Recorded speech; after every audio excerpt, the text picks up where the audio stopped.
नमस्कार, रेशूज किचनमध्ये आपल्या सर्वांचे खूप खूप मनापासून स्वागत। आज आपण 1 वाटी तांदूळ व लिंबूपासून अशी एक मस्त चटपटी रेसिपी बनवणार आहोत की तुम्हा सर्वांना नक्कीच आवडेल। चला तर मग रेसिपीला सुरुवात करूया। तर सर्वात आधी मी इथे एक मोठा लिंबू चिरून घेत आहे।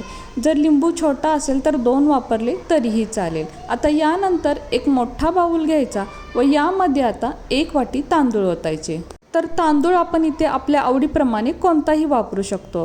आता यानंतर तांदूळ स्वच्छ धुवून घेऊया। तर यामध्ये आता थोडे पाणी ओतूया व हाताने थोडेसे असे चोळून घ्यायचे। आता हे पाणी आपण ओतून देऊयात आणि तांदूळ मी इथे 2 ते 3 वेळा स्वच्छ धुवून घेतलेला आहे। यानंतर तांदूळ दुसऱ्या भांड्यामध्ये ओतून घेऊयात किंवा कुकरच्या डब्यामध्ये ओतला तरीही चालेल, म्हणजे ज्यामध्ये आपल्याला तांदूळ शिजवायचा आहे त्या भांड्यात ओतायचं। यानंतर आता 1 वाटी तांदूळ आहे तर 2 वाटी पाणी ओतायचं।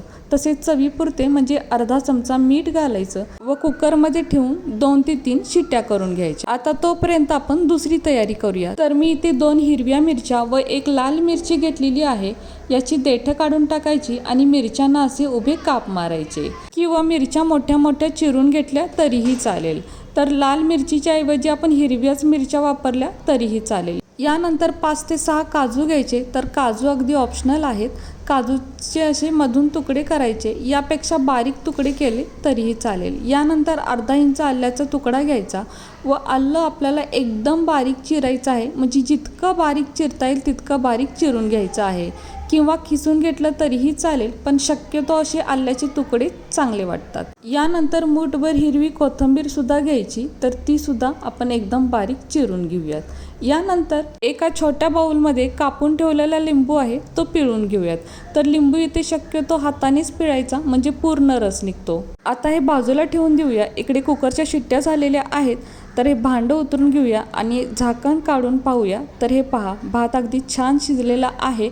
आता एका चमच्याने हे थोडंसं हलवून घ्यायचं, म्हणजे यातली वाफ निघून जाते आणि भात अगदी मोकळा सुटसुटीत बनतो। तर गरजे इतकं पाणी घातल्यामुळं भात अगदी छान तयार झालेला आहे। आता यानंतर गॅसवर एक कढई ठेवायची। कढई थोडी गरम झाली की यामध्ये 2 पळी म्हणजेच 2 चमचे तेल घालायचं। तेल थोडे गरम झाले की 1 छोटा चमचे जिरे घालायचे। तर जिरे असे चांगले फुलले पाहिजेत। यानंतर थोडासा कढीपत्ता सुद्धा घालायचा। तर कढीपत्ता चांगला तडतडला पाहिजे। यानंतर 2 चमचे चणा डाळ, 2 चमचे मूग डाळ व 2 ते 3 चमचे शेंगदाणे सुद्धा घालायचे। हवं तर इथे मूग डाळीच्या ऐवजी आपण उडीद डाळ सुद्धा वापरू शकतो, पण मूग डाळ नेहमी सर्वांच्या घरी अवेलेबल असते म्हणून मी मूग डाळीचा वापर केलेला आहे। आणि या दोन्ही डाळ्या मी स्वच्छ धुवून मगच यामध्ये टाकलेल्या आहेत। व या रेसिपीमध्ये साहित्य या प्रमाणातच घालायला पाहिजे असं काही नाही। हे साहित्य आपल्या आवडीप्रमाणे आपण कमी जास्त करू शकतो। तर मला हे साहित्य थोडं जास्त आवडतं म्हणून मी खूपच जास्त नाही किंवा खूपच कमी सुद्धा घातलेलं नाही। तर तुम्हाला जितके आवडतात तितके आपण यामध्ये वापरू शकतो। तर हे सर्व साहित्य मात्र चांगलं भाजून घ्यायचं आहे, त्यामुळे ज्या डाळी आहेत त्या छान अशा कुरकुरीत होतात। यानंतर यामध्ये आता उभ्या काप मारलेल्या मिरच्या टाकायच्या। तर मिरच्या सुद्धा यामध्ये चांगल्या भाजून घ्यायच्या। यानंतर आल्याचे तुकडे टाकायचे, त्याचप्रमाणे काजूचे सुद्धा तुकडे टाकायचे। आता हे सर्व साहित्य यामध्ये चांगले भाजून घ्यायचे, म्हणजे आल्याचा कच्चेपणा कमी होतो व जे काजू आहेत ते सुद्धा छान असे क्रंची होतात। आता यानंतर यामध्ये छोटा पाव चमचा हळद व छोटा अर्धा चमचा हिंग घालायचा, कारण यामध्ये आपण चणा डाळ घातलेली आहे। आता हे सर्व अर्ध्या मिनिटासाठी परतून घ्यायचं। यानंतर यामध्ये लिंबाचा रस ओतायचा। तर मी इथे 1.5 लिंबाचा रस वापरलेला आहे। आता लगेचच यावरती झाकण ठेवायचं व अर्ध्या मिनिटासाठी हे असंच ठेवून द्यायचं।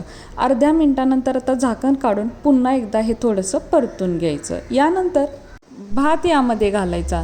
तर भात इथे बघू शकताय अगदी मोकळा सुटसुटीत झालेला आहे व असाच भात आपल्याला इथे हवा आहे। आता यानंतर हे चांगलं मिक्स करून घ्यायचं, म्हणजे घातलेले सर्व साहित्य या भातामध्ये अगदी व्यवस्थित मिक्स होतं। तसेच भात तेलामध्ये चांगला परतून घेतल्यामुळे तो सुद्धा अगदी टेस्टी तयार होतो। तर आता इथे आपल्याला अंदाज आलाच असेल की आपण कोणती रेसिपी बनवत आहोत। तर आपण इथे लेमन राईस बनवत आहोत। लेमन राईस हा फ्राईड राईसचाच एक प्रकार आहे, पण सर्वात सोपा आणि साधा प्रकार आहे, कारण यामध्ये खूप काही साहित्य लागतं असं काही नाही आणि या प्रमाणातच साहित्य हवं असंही काही नाही. त्यामुळे सर्वात साधा सोपा असा हा लेमन राईस आहे. शिवाय लिंबाच्या रसामुळे अगदीच चटपटीत हा राईस लागतो, म्हणजे एकदम टेस्टी राईस तयार होतो आणि हा लवकर खराब सुद्धा होत नाही. आपण अगदी प्रवासाला जाताना सुद्धा हा राईस घेऊन जाऊ शकतो, इतका हा छान राईस आहे. तर यामध्ये आपण अजून मीठ नाही घातलेलं, तर चवीपुरते म्हणजे छोटा अर्धा चमचा मीठ घालायचं. तर मीठ थोडं जपूनच वापरायचं, कारण भात बनवताना सुद्धा आपण थोडं मीठ वापरलेलंच असतं. तर त्या अंदाजाने मीठ घालायचं. यानंतर मूठभर बारीक चिरलेली कोथिंबीरसुद्धा घालायची. तसेच मी इथं काही पुदिन्याची पानेसुद्धा घातलेली आहेत. पुदिना घालणं अगदी ऑप्शनल आहे, पण पुदिना घातल्यामुळे या भाताची चव अजून वाढते. लिंबाचा रस आणि पुदिन्यामुळे ना हा राईस एकदम रिफ्रेशिंग राईस वाटतो. जर आवडत असेल तर या रेसिपीमध्ये पुदिना नक्कीच वापरा, खूप छान लागतो हा राईस. तर पुन्हा एकदा हा भात परतून घ्यायचा, म्हणजे घातलेलं सर्व साहित्य यामध्ये चांगलं मिक्स होतं. आता सर्व साहित्य चांगलं मिक्स झाल्यानंतर पुन्हा यावरती झाकण ठेवायचं व अर्ध्या मिनटासाठी असंच ठेवून द्यायचं. तर अर्ध्या मिनटानंतर झाकण काढूया आणि पाहू शकता आपला भात इथे तयार झालेला आहे. पुन्हा एकदा त्याला थोडं परतून घ्यायचं आणि आता गॅसची फ्लेम बंद करूया. फक्त अर्ध्या मिनटासाठीच आपण यावरती झाकण ठेवलं होतं, कारण इथे जास्त शिजवत बसण्याची सुद्धा गरज लागत नाही. भात तर ऑलरेडी शिजलेलाच असतो आणि बाकीचं साहित्यसुद्धा आपण इथे चांगलं भाजून घेतलेलं होतं. आणि बघू शकताय काय मस्त असा भात तयार झालेला आहे. अगदी घमघमाट घरभर सुटलेला आहे आणि पाहूनच तोंडाला पाणी सुटतंय आणि अगदी छान मोका सुटसुटीत सुद्धा तयार होतो. तर हे पहा, तर खूपच छान हा भात तयार झालेला आहे. आता यातला भात मी थोडा बाउलमध्ये काढून घेते आणि बघू शकताय वरून थोडंसं मी यावरती कोथिंबीर आणि पुदिन्याची पानेसुद्धा घातलेली आहेत आणि किती छान दिसतो हा भात. सर्वात साधी सोपी रेसिपी आहे ही, तितकीच ती भन्नाटसुद्धा लागते. अगदी लिंबाचा रस आणि पुदिन्याच्या पानांमुळे ना खरंच एकदा खाल ना तर पुन्हा पुन्हा तुम्ही नक्की बनवाल. इतका मस्त हा भात तयार होतो, अगदी लहान मुलांना सुद्धा आवडतो, इतका हा टेस्टी भात आहे.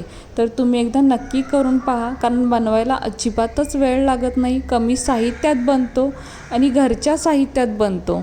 नेहमी तेच खाऊन कंटाळला असाल तर एकदा ही रेसिपी नक्की ट्राय करा, तुम्हाला नक्कीच आवडेल आणि आपण ही डब्याला सुद्धा देऊ शकतो, इतकी छान ही रेसिपी आहे.